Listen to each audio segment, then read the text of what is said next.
Eu matei o amor dela com uma única mensagem, mas demorei anos para afiar a lâmina. Enquanto ela dormia ao meu lado, sonhando com luxos que eu suava para comprar, eu planejava o fim, roubar-lhe não o coração, mas a alma, deixando-a viva para sentir cada eco da traição. E o pior? Os filhos que ela jurava amar mais que a si mesma foram as chaves que eu usei para trancar a porta da sua prisão eterna. Trabalhava sem parar, dia após dia, como um relógio quebrado que não para de tic-taquear mesmo quando o mundo ao redor desaba. Lisboa acordava com o sol tímido filtrando pelas janelas embaçadas do meu apartamento no bairro Alto, e eu já estava de pé, engolindo um café amargo enquanto respondia e-mails de clientes em Londres, Paris, Nova York, qualquer lugar que pagasse bem o suficiente para manter as aparências. A minha namorada, Ana, ainda roncava na cama king size que eu comprara com o bónus do ano passado. Ela era bonita, sim, com aqueles cabelos castanhos ondulados que caíam como as colinas de Sintra e olhos verdes que prometiam tempestades atlânticas. Mas beleza não enche barriga, nem paga as contas dos 2 filhos que eu tinha de um casamento falhado. Os miúdos, o Tomás e a Sofia, viviam com a ex-mulher em Cascais, a meia hora de carro da cidade. Eu ia buscá-los todas as sextas-feiras, depois de uma semana de 14 horas diárias no escritório de consultoria financeira no Chiado. Era o meu ritual, o trânsito na Marginal, o cheiro a mar e a pinheiros, as conversas animadas sobre escola e futebol que me faziam esquecer o cansaço. Ana nunca se oferecera para ajudar. Estou cansada, amor, dizia ela, esticando-se no sofá com um copo de vinho verde na mão, enquanto via séries portuguesas na Netflix. Tu és o pai, não eu. Justo, pensei sempre. Mas naquela sexta-feira, o inferno desabou. O meu chefe ligara às 4 da tarde, uma crise com um cliente espanhol, números que não batiam certo, uma reunião de emergência que se estendia até à meia-noite. Vai tu, Ana, pedi pelo telefone, a voz rouca de exaustão. Os miúdos estão à espera na escola em Cascais. É só uma vez. Silêncio do outro lado da linha, seguido de um suspiro dramático, daqueles que ela usava para manipular as amigas no brunch de domingo no Time Out Market. Eu. Sozinha. Com trânsito e tudo. Amor, tu sabes que eu odeio conduzir para lá.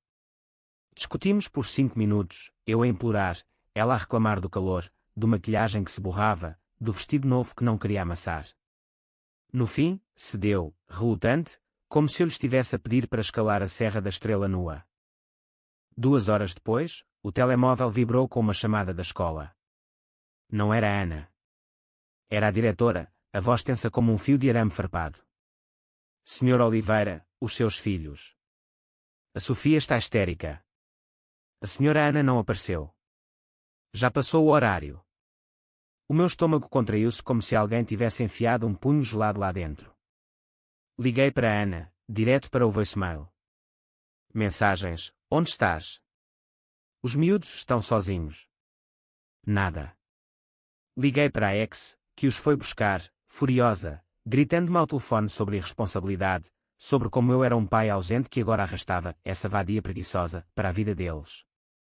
Cheguei a casa às 2 da manhã, o corpo pesado como chumbo derretido. Ana estava lá, enroscada no sofá, o vestido amarrotado, um copo vazio na mesa de centro. Cheirava a vinho e a algo mais, um perfume masculino, subtil, mas inconfundível, como o aftershave do tipo que usa fato e gravata em noites de quinta-feira. Onde raios estiveste, rosnei, acendendo a luz da sala, que banhou o espaço em tons quentes de lâmpadas LED. Ela piscou, confusa, como uma coruja apanhada no farol de um carro. Eu fui ao ginásio, amor. Depois tomei um copo com as amigas no bairro Alto. Esqueci-me da hora. Mentira. Os olhos dela desviavam-se para o telemóvel na bolsa, e eu vi o ecrã iluminar-se com uma notificação, um coração de um número desconhecido. Não disse nada nessa noite. Deitei-me ao lado dela, o coração martelando como o sino da Sé de Lisboa ao amanhecer. Mas algo se partira dentro de mim, não o amor, que já era frágil como o azulejo rachado, mas a ilusão de que ela valia o suor que eu vertia. Comecei a planear ali, no escuro, enquanto ela dormia. Não seria uma briga, nem um divórcio barulhento à portuguesa, com advogados e lágrimas em cafés da Baixa. Seria pior. Seria uma vingança que a devorasse por dentro, lenta como o fado que ecoa nas ruas de Alfama. Usaria os filhos como isca, não para magoá-los, mas para expor a podridão dela. Porque Ana não amava ninguém além de si mesma, e eu ia provar-lhe, pedaço a pedaço. Os dias seguintes foram uma dança perigosa. Eu sorria para ela ao pequeno almoço, beijava-lhe a testa antes de sair para o trabalho, mas os meus olhos estavam frios, calculistas. Instalei um app de tracking no carro dela, nada sofisticado, só o suficiente para ver onde parava a caminho do ginásio. E parava ela sempre no mesmo sítio, um café discreto em Alcântara, com vista para o Tejo, onde se encontrava com ele. Chamava-se Rui, um corretor de imóveis de 35 anos, bronzeado de férias em Sagres, com um sorriso que vendia casas e corações. Vi as fotos no Instagram dela, stories apagados, mas capturas que eu fiz antes, eles a rir, mãos entrelaçadas sobre um pastel de nata partilhado. Cada imagem era uma farpa no meu peito, mas também combustível para o fogo que eu acendi em silêncio. Falei com a ex-mulher, a Carla, numa tarde de sábado enquanto os miúdos jogavam à bola no jardim da casa dela em Cascais. Ela falhou com eles, confessei, a voz baixa para não assustar as gaivotas que voavam sobre a praia do Tamariz. Carla, com os seus cabelos curtos e práticos, olhos castanhos que ainda me perseguiam em sonhos ruins, assentiu devagar. Eu sabia que ela não prestava, João. Desde o dia em que a vi pendurada no teu braço no jantar de família. Mas tu precisas de ti mesmo, não dela. Não era consolo, era verdade nua, como o sol que queimava a pele dos turistas na costa da Caparica. Jurou-me lealdade, os miúdos ficariam com ela mais tempo, e eu teria espaço para manobrar. Comecei a semear dúvidas em Ana, subtil como o sal no bacalhau à Brás. Os miúdos perguntaram por ti, dizia ao jantar, servindo-lhe uma porção generosa de sardinha assada que eu preparara depois de um dia de 12 horas. A Sofia desenhou um cartão para a tia Ana, mas ficou triste porque não foste. Ela corava, mexendo no prato, os olhos baixos. Eu vou compensá-los, amor. Prometo. Esta semana levo-os ao oceanário. Mentira novamente. Eu sabia, porque o trekking mostrava-a no café com Rui, rindo de anedotas sobre viagens a Bali que ele planeava, enquanto os meus filhos esperavam por uma mãe que nunca teriam. O turning point veio numa noite de tempestade, o tipo que Lisboa conhece bem, vento levante do oceano, chuva que bate nas janelas como unhas desesperadas. Eu chegara cedo do trabalho, fingindo uma dor de cabeça, e escondi-me no quarto de hóspedes, porta entreaberta. Ana entrou em casa às 9, o casaco molhado, mas não de chuva, cheirava a fumo de cigarro, e a ele. Ouvia ao telefone, sussurrando no corredor, Rui, meu amor, ele está a tornar-se insuportável. Trabalha tanto, mas é como se eu fosse invisível. Os filhos dele são um peso. Quero fugir contigo, para o Algarve, começar de novo. Cada palavra era um prego no caixão do nosso relacionamento, mas eu sorri no escuro. Perfeito. Ela acabara de assinar o seu próprio decreto de banimento. Na manhã seguinte, enquanto ela dormia à ressaca, enviei uma mensagem para o Rui, do telemóvel dela, que roubara da mesa de cabeceira. Encontro hoje. No nosso sítio. Vem cedo, ele sai para o trabalho. Anexei uma foto nossa, dela e minha, na praia de Carcavelos, sorridentes como idiotas. Ele respondeu em minutos, mal posso esperar, minha rainha. Trago flores. Flores. Que romântico. Mas as flores que ele colheria seriam espinhos. Saí para o trabalho, mas desviei para Alcântara. Estacionei o carro numa rua lateral, capuz puxado contra a garoa fina, e esperei.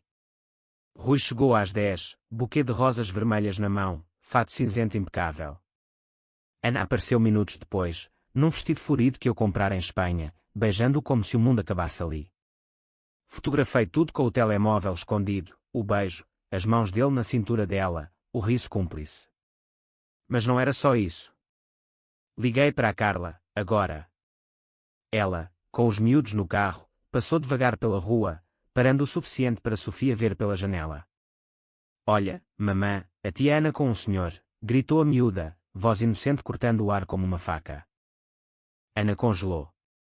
Virou-se, o rosto pálido como queijo fresco, e viu-nos, eu, saindo das sombras com um sorriso sereno, Carla, ao volante, os olhos flamejantes, os miúdos, confusos mas curiosos. João. Não é o que pensas, gaguejou ela, mas as rosas caíam no chão molhado, pétalas esmagadas pela bota dele. Rui murmurou desculpas e fugiu, deixando-a ali, sozinha na chuva. Eu aproximei-me, a voz calma como o Tejo em dia de calmaria. Não, Ana. É exatamente o que eu penso. E agora, os miúdos sabem também. O primeiro golpe da vingança, não a humilhação pública, mas a erosão da fachada. Ela chorou, suplicou, mas eu já virara as costas. O jogo só começava. As semanas seguintes foram um purgatório disfarçado de rotina.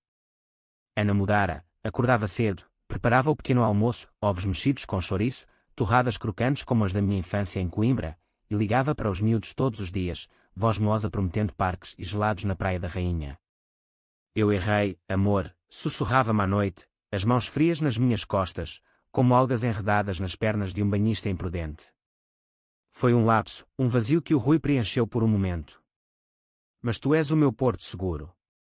Eu assentia, beijava-lhe a testa, mas por dentro, o veneno fervera. Porto seguro. Ela era o iceberg que afundara o meu Titanic particular, e agora eu era o capitão que virava o leme para a vingança. Comecei a documentar tudo. Um diário digital no meu laptop, encriptado com senhas que nem ela sonhava, datas, horários, capturas de ecrã das mensagens que ela trocava com Rui em segredo, mesmo depois do incidente.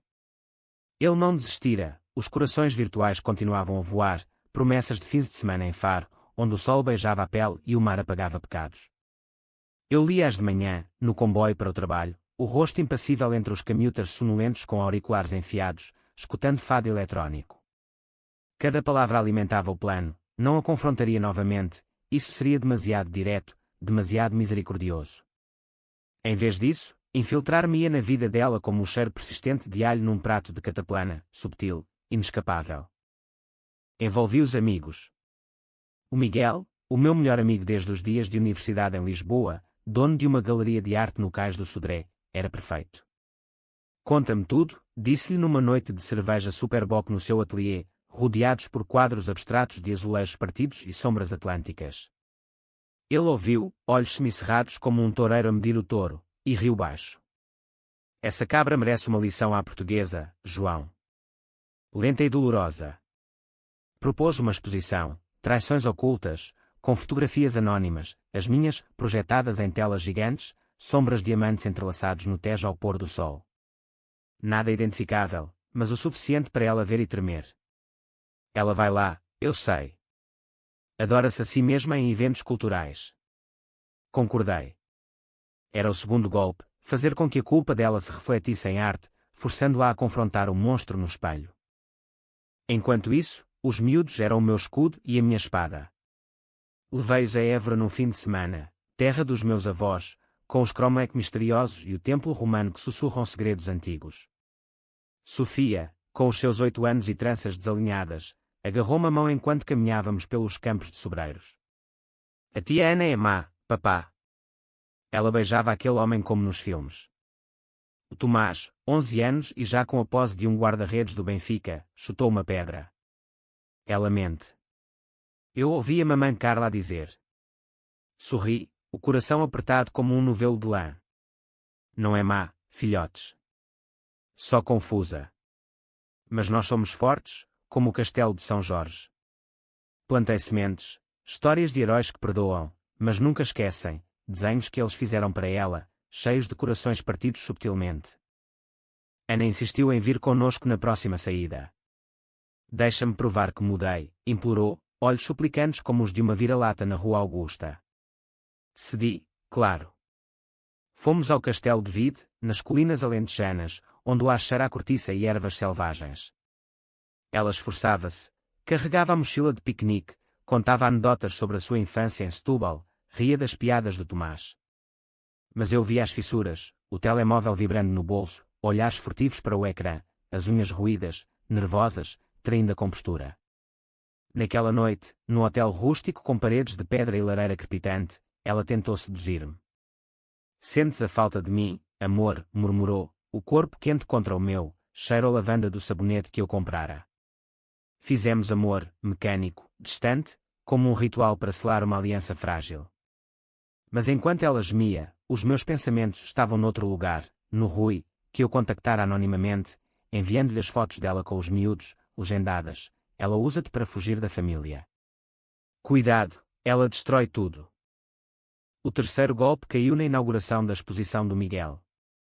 Convidei-a, é claro, vai ser incrível, amor. Arte que fala de paixões proibidas. Ela vestiu-se como uma estrela, vestido preto justo, saltos que ecoavam como tiros no pavimento de calçada portuguesa, ansiosa por selfies e elogios. A galeria fervilhava, artistas com barbas desgrenhadas, mulheres em joias de filigrana minhota, copos de porto tinto circulando como sangue. As fotos projetadas eram hipnóticas, silhuetas entrelaçadas no escuro, sussurros capturados em luz e sombra, títulos como O Beijo Roubado e Sombras no Tejo. Ana parou diante de uma, a nossa cena é Alcântara, borrosa mas inconfundível, o vestido florido, as rosas caídas. Quem tirou isto? Gaguejou, o copo tremendo na mão. O Miguel aproximou-se, sorriso predatório. Anónimo, minha querida. Mas a arte imita a vida, não achas? Ela virou-se para mim, olhos flamejantes. Foste tu? Aquela exposição é uma armadilha. Neguei, inocente como um noviço no mosteiro dos Jerónimos. Amor, eu só queria partilhar cultura contigo. Mas o dano estava feito. Viu-se ali, exposta, nua na alma, enquanto os convidados murmuravam, olhares desviados como facas. Saiu a correr, lágrimas borrando a maquilhagem, e eu seguia até ao carro, a chuva fina caindo como confetes de um funeral. Porquê, João? Porquê esta humilhação? Abracei-a, voz suave como o fado de Amália Rodrigues. Não é humilhação, Ana. É verdade. E a verdade liberta, não liberta. Ela soluçou no meu peito, e eu senti o primeiro gosto da vitória, amargo, mas viciante como o vinho de Colares. Mas a vingança não para num golpe. Comecei a manipular o trabalho dela, sim, ela tinha meio tempo como esteticista num salão chique no Príncipe Real, onde mimava mulheres ricas com máscaras de ouro e massagens ayurvédicas. Liguei para a patroa, uma senhora de Setúbal com sotaque carregado e língua afiada, fingindo ser um cliente descontente.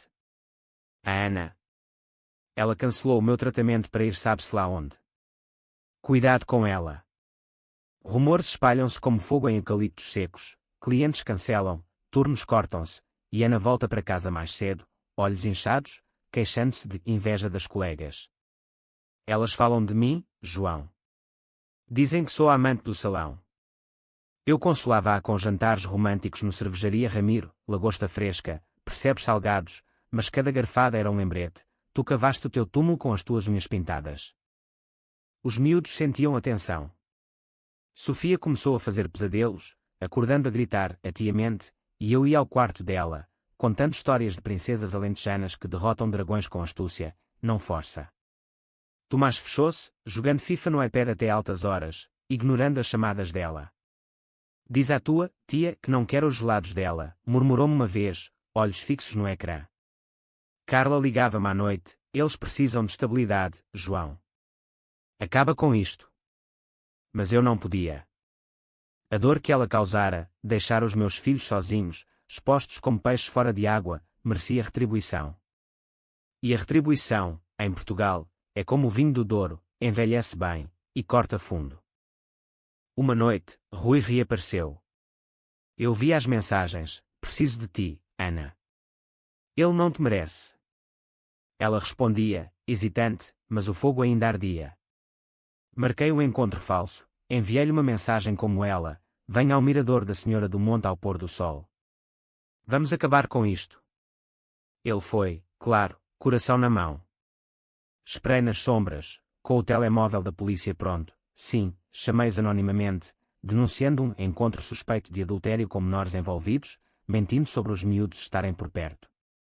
Quando a PSP chegou, luzes azuis piscando como estrelas caídas, Rui foi revistado, algemado por perturbação da ordem. O que é isto? Eu só vim encontrar uma mulher, gritou ele, enquanto o levavam. Ana, que chegara minutos depois, viu tudo da esquina, o rosto lívido. Liguei-lhe então, onde estás? Os miúdos precisam de ti. Ela chorou, sozinha no escuro, enquanto eu ria baixo em casa, o copo de porto na mão. O outono chegou a Lisboa como um amante ciumento, folhas amarelas a cair nas ruas empedradas do Chiado, vento úmido do Tejo que penetra nos ossos, e um céu que ameaça chuva mas entrega só neblina. Ana estava a desfazer-se, fio a fio, como um bordado minhoto exposto ao sal marinho. Parara de se maquilhar, os cabelos agora num rabo de cavalo desleixado, e as noites eram preenchidas com silêncios pesados, interrompidos só pelo tilintar dos copos que ela enchia até transbordar.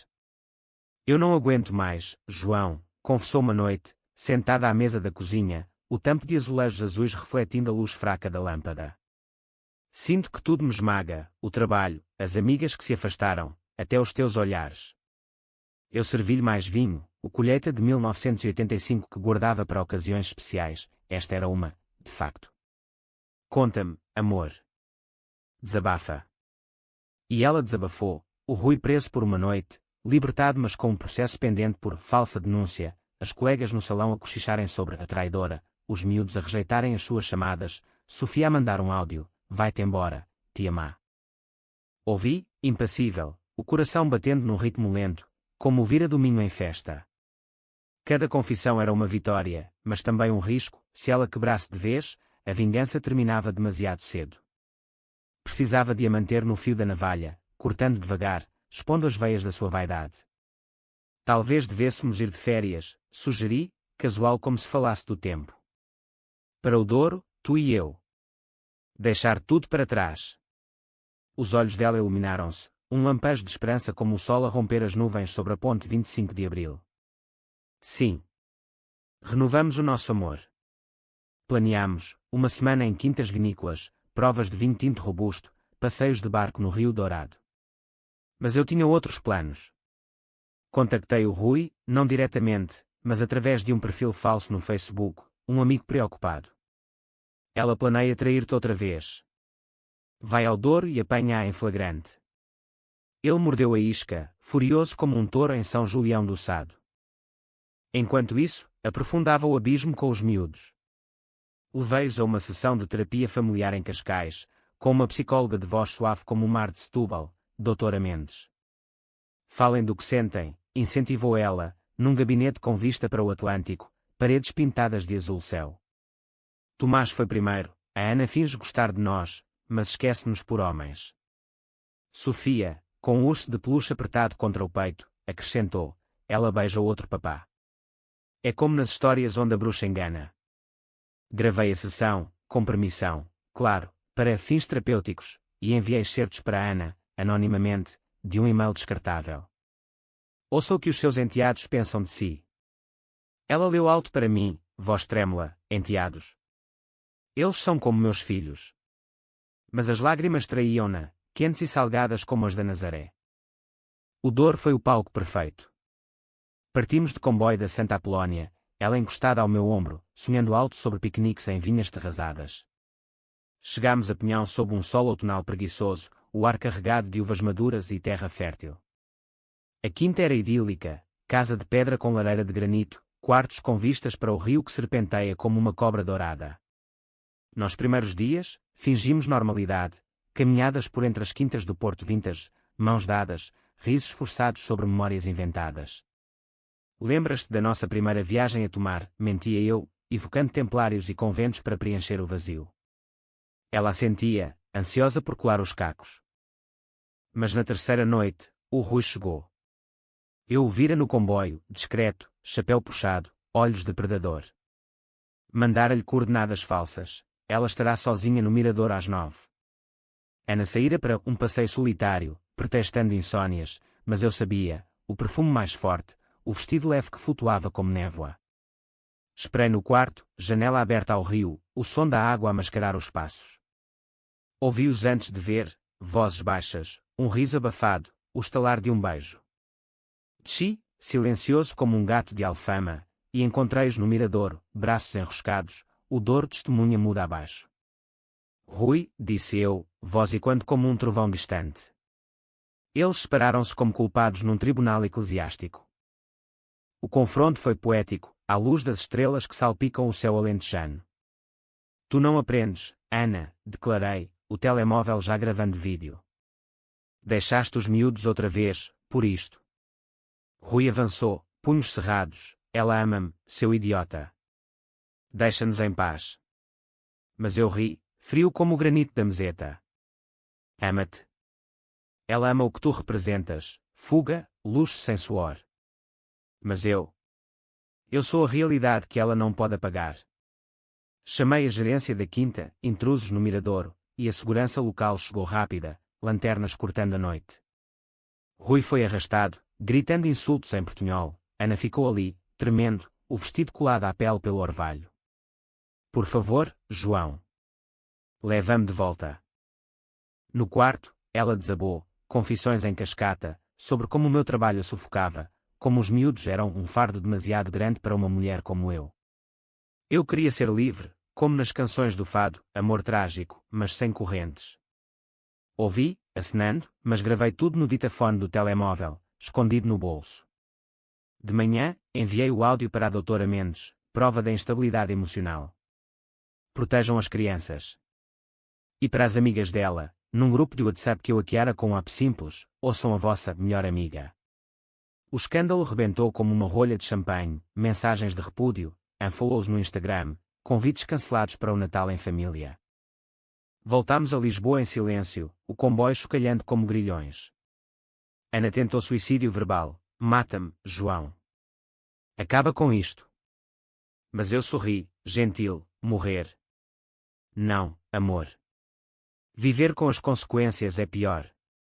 O quarto golpe, isolei-a socialmente, espalhando o áudio como pólen no vento. As amigas, aquelas do Brans no Lisboa Factory, viraram-lhe as costas, sussurrando em cafés da graça sobre a traidora que usa homens como escadas. O salão despediu-a oficialmente, conflitos de imagem. Ana. Sinto muito. Ela vagueava pela casa como um fantasma de Óbidos medieval, olhos vazios, mãos trêmulas a pegar no copo. Mas o pior veio dos miúdos. Convidei-os para um fim de semana no Gerês, montanhas verdes e cascatas que limpam a alma. Lá, sob o céu estrelado de entre os rios, contei-lhes a verdade, editada para crianças. A tia Ana errou, mas aprende. Vocês são o meu tesouro, e ninguém os magoa impune. Sofia desenhou um cartão de adeus para ela, com corações partidos e uma bruxa feia. Tomás escreveu uma carta: não voltes. Nós não precisamos de mentiras. Enviei-lhes por correio, embrulhados em papel de seda como presentes envenenados. Ana leu-os à mesa do jantar, soluçando sobre o cozido à portuguesa que eu preparara, feijão, carnes, um conforto que agora era ironia. Eles odeiam-me, João. Por tua causa. Balancei a cabeça. Não. Por tua causa. Mas ainda há tempo para redenção. Redenção. Mentira. O plano entrava na fase final, financeira. Eu controlava as contas conjuntas, claro, o salário dela era uma gota no oceano do meu. Comecei a transferir fundos subtilmente, para uma conta em nome dos miúdos, para a Carla como manutenção extra. Quando ela notou, no fim do mês, o extrato vazio como as ruas de Lisboa à 1 da manhã, explodiu: onde está o dinheiro? As minhas compras, o ginásio. Expliquei calmamente: investi no futuro das crianças. Tu não precisas, amor. Eu cuido de ti. Mas cortei os cartões dela, um a um, enviando faturas com anotações: gastos desnecessários durante adultério. Ela quebrou então, de verdade. Uma noite, encontrou as gravações no meu laptop, deixara a porta aberta de propósito. Horas de áudio, as confissões no Douro, as sessões com os miúdos, as mensagens para Rui. Monstro, gritou, atirando o aparelho contra a parede, cacos de plástico e metal espalhando-se como confetes de um carnaval amargo. Tu planeaste tudo. Desde o dia que falhei com os miúdos. Sim, admiti, pela primeira vez, voz serena como o padre na Sé. Falhar com eles foi o teu pecado original. Eu só servi a Eucaristia da verdade. Ela caiu de joelhos, implorando perdão, prometendo terapia, mudanças, até um retiro no Mosteiro da Batalha. Mas eu já virara a página, liguei para um advogado amigo, discreto como os espiões de Belmonte Sefardita. O inverno instalou-se em Lisboa com a ferocidade de um lobo ibérico, ventos gélidos do norte que uivam pelas ruas estreitas da moraria, névoa que engola as estátuas dos heróis no terreiro do Paço, e um frio que se infiltra nas almas tão sorli como o vinho do Dão aquece o sangue. Ana era agora uma sombra de si mesma, pele pálida como o mármore dos Jerônimos, olhos encovados como os de um peregrino exausto no caminho de Santiago. Dormia pouco, comia menos, e as noites eram preenchidas com murmúrios para si mesma, ecos de fado que ela cantava baixinho, voz rouca como Marisa em concerto melancólico. Eu destruí tudo, João. Por um momento de fraqueza. Eu assentia, servindo-lhe chá de ervas colhidas nas serras de Arrábida, mas por dentro, o relógio da vingança tic-taqueava para o clímax. O divórcio, ou melhor, a separação, já que nunca casáramos, foi orquestrado como uma ópera de Almeida Garrett, dramático, mas controlado. O advogado, o Dr. Santos, um homem de bigode grisalho e sotaque transmontano, reuniu-nos no seu escritório no Rossio, paredes forradas de livros de direito como videiras enlatada. Sr. Oliveira, a Sra. Ana concorda em assinar os papéis? Perguntou ele, óculos refletindo a luz fraca. Ela, sentada direita mas frágil como uma taça de cristal rachada, murmurou, sim. Ele merece paz. Eu sorri, assinando com flores, enquanto explicava os termos. Ela saía com nada, nem o apartamento no Bairro Alto, nem o carro, nem uma pensão que eu poderia pagar. Paz. Tu roubaste-me a vida, explodiu ela, mas o Dr. Santos interveio. Cláusulas irrevogáveis, minha senhora. O Sr. Oliveira tem provas de infidelidade e negligência familiar. Provas. As provas eram o meu exército, pastas digitais cheias de e-mails, áudios, fotografias timestamped, testemunhos da Carla e até do Rui, que eu subornara com uma indenização, para calar a boca. Ele aceitara, claro, um envelope grosso de notas, trocado num café anónimo em Belém, ao lado dos pastéis conventuais. Não a quero mais, resmungara ele, olhos evasivos. Ela é veneno. Ironia deliciosa. Ana saiu do escritório em lágrimas, mas eu seguia até à porta, voz baixa, vai para a tua mãe em Setúbal. Reconstrói-te. Os miúdos. Talvez um dia. Mentira.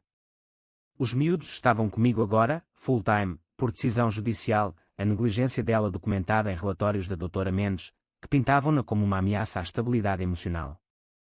A mudança para Cascais foi um bálsamo. A casa da Carla, não, a nossa casa agora, pois eu e ela tínhamos reacendido uma chama antiga, tímida como o lume de Santo Antônio, era um refúgio, jardim com laranjeiras que perfumavam o ar, vista para o mar que acalmava as almas agitadas.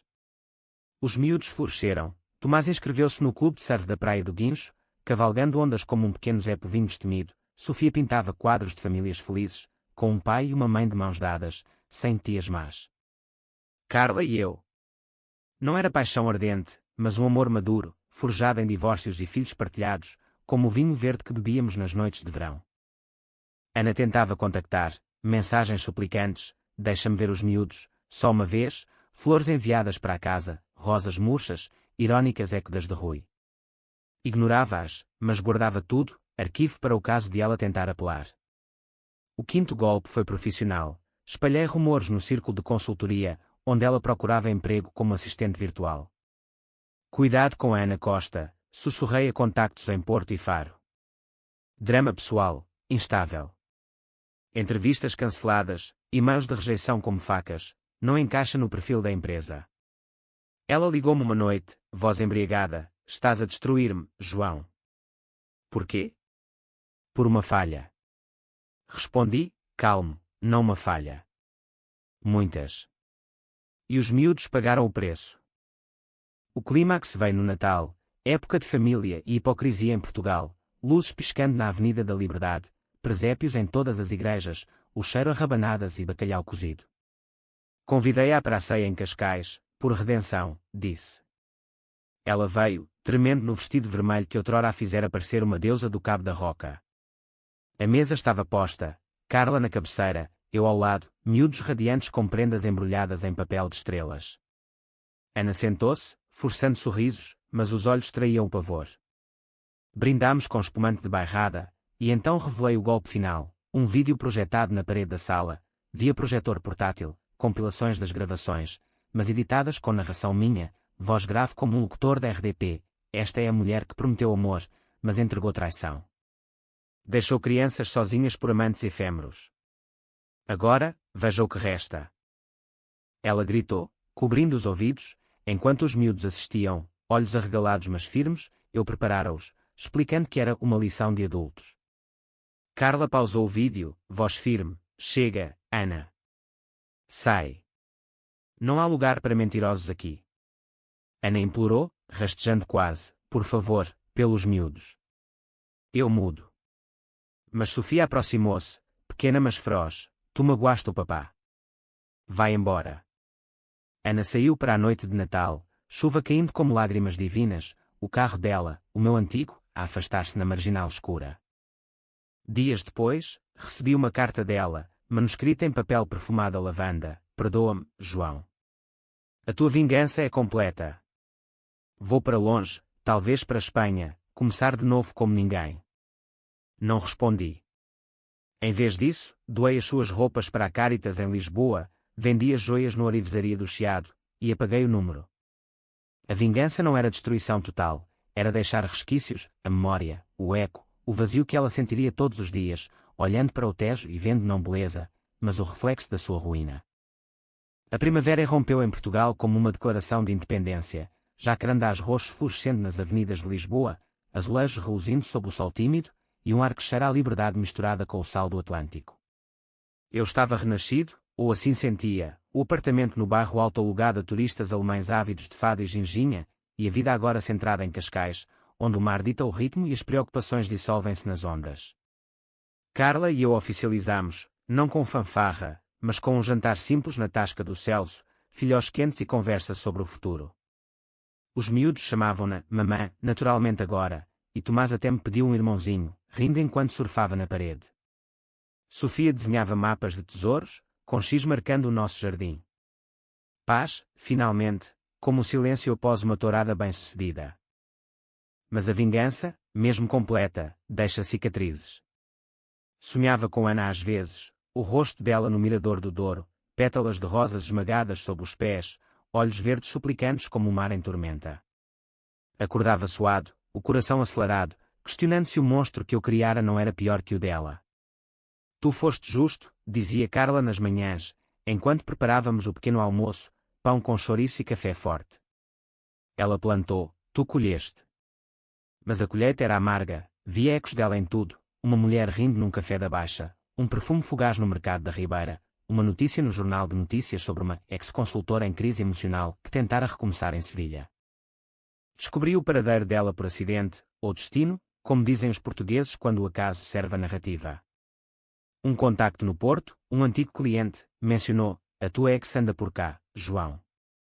Trabalha num bar de tapas na Baixa, serve sangria e sorri falso para turistas. Fui lá, num impulso, comboio alfa pendular cortando o norte como uma lâmina. Porto era vibrante, as pontes de ferro sobre o Douro, o cheiro a tripas à moda, o bulício do mercado do bolhão reconstruído. O bar ficava numa ruela perto da livraria Lelo, fachada discreta com lanternas vermelhas. Entrei, casual em camisa de linho, e lá estava ela, atrás do balcão, cabelo curto agora, unhas sem verniz, servindo copos com mãos que tremiam ligeiramente. Os nossos olhos encontraram-se, e o tempo parou como o relógio da Torre dos Clérigos em neblina. João, sussurrou ela, o copo escorregando, vinho tinto manchando o balcão como sangue. Sentei-me, pedi um copo de verde, voz neutra: como estás, Ana? Ela limpou a mancha, olhos baixos: sobrevivo. Limpo casas de manhã, sirvo à noite. As amigas. Perdidas. A família. A minha mãe diz que trago vergonha. Falámos, ou melhor, ela falou, um monólogo de remorsos como um fado de Maria Teresa de Noronha. Pensei em ti todos os dias. Nos miúdos. No que fiz. A vingança tua. Foi perfeita. Devorou-me viva. Eu ouvi, sem piedade, mas sem ódio também, o ódio evaporara como o orvalho na serra da estrela ao amanhecer. Por que vieste? Perguntou ela, finalmente, voz frágil. Para fechar o ciclo, respondi. Os miúdos estão bem. Tomás ganhou um torneio de surf, Sofia quer ser artista. Carla e eu. Casamos no verão, em Sintra. As palavras foram o golpe final, não cruel, mas definitivo. Ela curvou-se, um soluço escapando, mas acenou. Mereces. Eu. Perdoa-me, se puderes. Levantei-me, deixei uma nota generosa na balcão, o suficiente para um mês de rendas, e saí para a rua, o Douro brilhando ao pôr do sol como ouro líquido. Não perdoava, não ainda, perdão é para santos, e eu era só um homem português, forjado em dramas familiares e vinhos encorpados. De regresso a Lisboa, parei em Coimbra, a cidade dos meus estudos, onde o mondego flui preguiçoso e as memórias sussurram nas bibliotecas da universidade. Caminhei pela Sé Velha, acendendo uma vela por Ana, não por amor, mas por paz interior. A vingança ensinara-me, o coração humano é como o azulejo, belo, mas frágil, e uma rachadura propaga-se até ao fim. Eu rachara o dela, mas o meu também sangrara. Liguei para os miúdos, papá está a voltar. Tragam o jantar pronto. Risos ao telefone, inocentes como o primeiro mergulho na piscina do Estoril. O casamento foi simples, mas português até à medula, em Sintra, sob as sombras dos palácios moriscos, com o ar perfumado de eucaliptos e o mar audível ao longe. Convidados, família da Carla de Aveiro, amigos do Chiado, os miúdos como pajens com gravatas tortas. Não convidei Ana, isso seria crueldade desnecessária, mas soube por amigos que ela enviara um cartão, seja feliz. Aprendi a lição.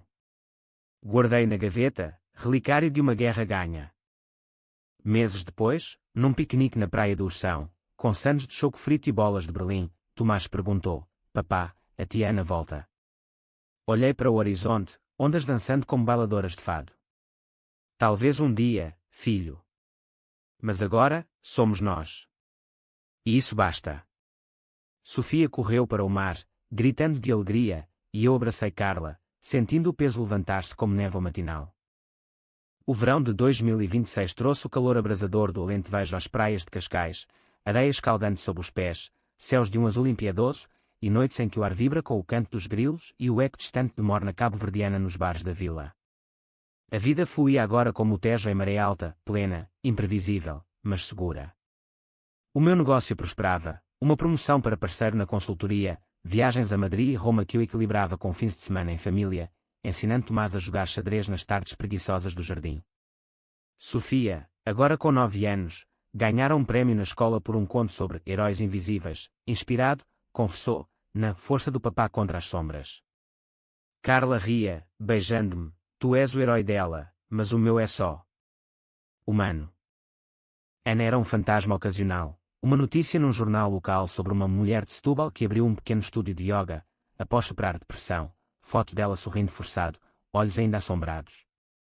Soube que voltara a Porto, estável mas sozinha, sem Rui, ele emigrara para o Brasil, fugindo de dívidas e escândalos. Ela tentara contactar os miúdos uma vez, via carta para Sofia, aprendi a ser melhor. Um dia, talvez possamos brincar de novo. A miúda mostrou-me, hesitante, devo responder, papá. Deixei-a decidir, ela escreveu de volta, educada mas distante, obrigada, mas agora tenho uma mãe Carla. Seja feliz. Orgulho inchou no meu peito, misturado com uma pontada de tristeza, não por Ana, mas pela inocência perdida. A reflexão veio numa viagem ao Algarve, o paraíso rochoso onde o mar esculpe grutas como segredos divinos. Alugámos uma casa em Lagos, paredes caiadas e terraço com vista para a Ponta da Piedade. Numa noite de lua cheia, enquanto Carla e as crianças dormiam, sentei-me sozinho com uma garrafa de moscatel de Setúbal, o vinho doce que Ana adorava. O mar rugia abaixo, ondas quebrando como confissões não ditas. Pensei no começo, o meu trabalho incessante, o pedido inocente para ela buscar os miúdos, o colapso que se seguiu. Tivera eu exagerado. A vingança, como o sol alentejano, queimara tudo ao redor. Mas sem ela, não teria reencontrado Carla, não teria fortalecido os laços com os filhos, não teria descoberto a resiliência que pulsa nas veias portuguesas, essa mistura de saudade e garra, de fado e festa. De manhã, mergulhámos na praia do Camilo, escadas íngremes levando a uma enseada de águas turquesas. Tomás chapinhava, Sofia construía castelos de areia, Carla boiava serena. Obrigado por tudo, murmurei-lhe, mãos entrelaçadas na rebentação. Ela sorriu, pela família. Ou pela lição. Pelas duas. Rimos, salpicos voando como confetes. Anos passam, mas a história não acaba, em Portugal, nada acaba, transforma-se, como o vinho em garrafa envelhecida. Os miúdos crescem, Tomás, 18 agora, estuda engenharia em Lisboa, namora uma rapariga de Évora com riso contagiante, Sofia, 15, pinta murais em Paredes da Graça, sonhando com exposições no mate. Carla e eu viajamos, um interrail pelo Douro, outro à Itália, provando que o amor renasce como oliveiras antigas. Ana. Cruzei-me com ela uma vez, por acaso, num festival de fado em Alfama. Ela estava mais velha, linhas de riso, odor ao redor dos olhos, mas dançava com um grupo de amigos, livre como o vento do Cabo de São Vicente. Acenou-me de longe, um gesto tímido, eu devolvi, sem rancor. A vingança fechara o capítulo, mas a vida escrevia novos. E assim, na cidade das Sete Colinas, onde o passado sussurra em cada esquina e o futuro brilha no horizonte do Tejo, eu aprendi, o maior drama não é a traição, mas a redenção que se segue. A minha estava aqui, na família que reconstruí das cinzas, no amor que endureci no fogo. E se alguém pergunta, valerá a pena? Sim. 1000 vezes. Porque no fim, a verdadeira vitória é viver sem correntes.